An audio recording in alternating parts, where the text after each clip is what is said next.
If you're watching this video, you probably have watched ABDC, you love to watch dance, you have probably wanted to for a long time, but every time you want to go into a class, every time you talk yourself out of it. I bet you I know what those voices are, and here's what I would say to those voices.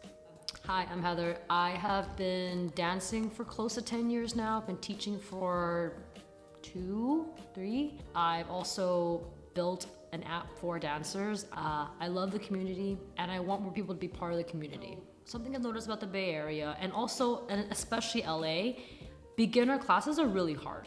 I feel like if you have never actually danced ever in your life, it can very easily be a class you walk into one time and just leave and run away, and then you tell yourself the story of, I just not a dancer. I guess that wasn't for me. Bye. When I first started taking classes, I wasn't old per se, but I definitely was the oldest in the class because everyone else was in high school, middle school even, and I was learning to dance for the first time. So it was a very lonely experience, but it gets better. And I have some things to share as a teacher and as a student that learned a little bit later. So the first voice is, I'm too old. What am I doing here? I don't belong here. I'm crashing some kid's party by being here. Like, you just don't feel like you belong. Actually, I think adult beginners are my favorite students. Adult beginners have a drive in them that I don't see in other kids. And I'm not saying every kid, but I think that if you're an adult, chances are your parents didn't make you come here. And so you're literally here of your own free will. You've chosen your free will and your earned money to come to this class. And so you have earned the space more than anyone else in this class. But that also means that you have spent the most amount of time probably telling yourself that you are too old. You spent the most amount of time battling these demons inside of you that's telling you you're not welcome here. And to that I say no. You of all people have earned your right to be here. The second thing I hear is, I can't dance. I have 2 left feet, whatever the phrases are, all these different things, right? And that's not true. Everyone can dance. And I don't mean that to be disrespectful of all the cultural dances and styles and foundations and everything, but like, truly, dance is not meant to be gatekept. We're all here. If you move with music, you're dancing. If you're expressing yourself, you're dancing. Like, you don't have to win a competition to be a dancer. It's like cooking. If you can make food that tastes good and you like to eat it and it's edible, like, you're cooking, all right? But obviously there's cuisines that you can specialize in and respect and learn how to train in the creation of those cuisines. And I think that's how we should approach it. Whether there's a respect and appreciation for certain cuisines and different techniques and things like that. But if you can make yourself a sandwich, you were dancing, it's fine, it's cool, you know? Like, dance becomes so much more beautiful and much more of like just like a museum of art when you look at it that way. It's not this it's not meant to be intimidating, you know? So number 3, I don't have time. It's healthy for you. It's basically HIIT depending on what style. It's mentally healthy for you. Also, if you're in tech, if you're in Bay or just watching TV a lot, it's just so much better to be up and moving and not looking at a screen after however, 8-9 hours of looking at a screen. As far as hobbies go, it's pretty minimal. You don't need golf clubs, you don't need equipment, you just need to get your butt into the room, or not even a room sometimes. Go to the park, go to the parking garage, and just play music. That's all you need. This next one is not as explicitly spoken, especially if you are in your early 20s. I think this stops a lot of people. A lot of people don't go to class because they don't have friends to do it with them. You're waiting for your friends to be available. You see a class and you're like, like no one's going with me, I'll just skip it, right? It takes some time to build that skill to go to something alone. It's kind of like when you first ever go to a restaurant by yourself. It is really awkward. You think everyone's looking at you. You don't have someone to like kiki with during breaks. You just feel like you're this odd one out at the party.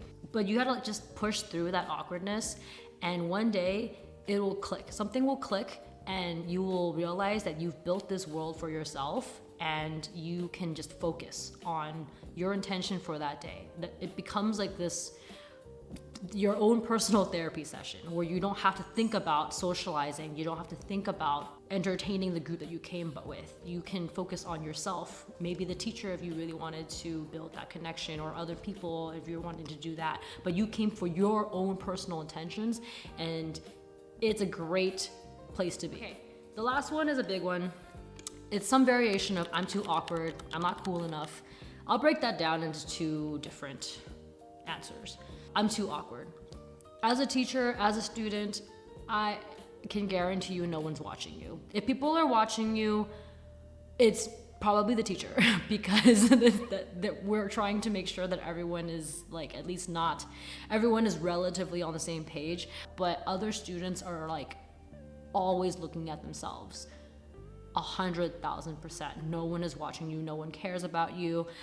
In that way, no one cares. Like no one cares in the most liberating way possible. Being awkward is part of the process. Even teachers feel awkward.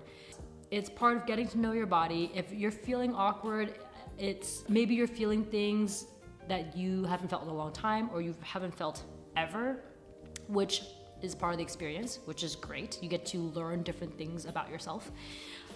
If you feel like you're scared because you look awkward because you're doing a move wrong, dance is also one of those things, especially if you're learning a style, that it's like a language. If you ever showed up to a class and you're trying to learn Chinese, it's probably like the most foreign language if you don't know it.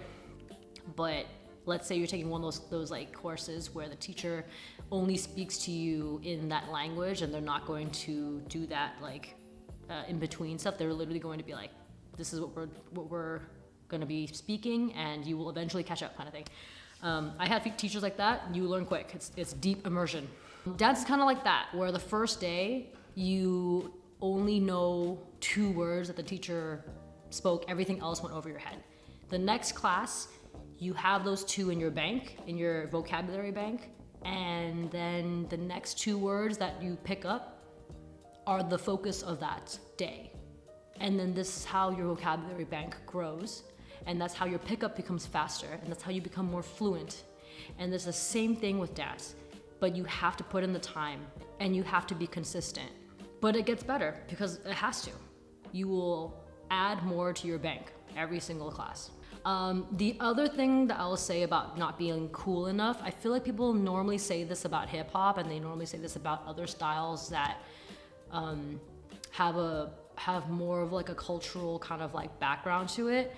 And again, with any sort of like cuisine that has any sort of culture behind it, like education is never harmful, but do your research and learn the history, and ask the teacher, get curious. Come into the space respecting the space, and that's all we can really ask for, right? Of each other, just to respect the space, be curious about the space, don't commandeer the space. If cool equals confidence, that grows. If not, the last thing I always tell my class and myself is that for the next hour, you can be whoever you want. You choose a character. It doesn't have to be someone you are naturally more like. Dance is as much expression as it is performative, so it's drag for the next hour. Like, do whatever you want to do and play with it. Then maybe you'll learn something new about yourself. So if you want to take a dance class and you're 20, you're 30, you're 40, you're 50, you're 80, and you've never done it, and you've had all these years battling your demons telling you that you're not welcome in the space, I hope this video helped.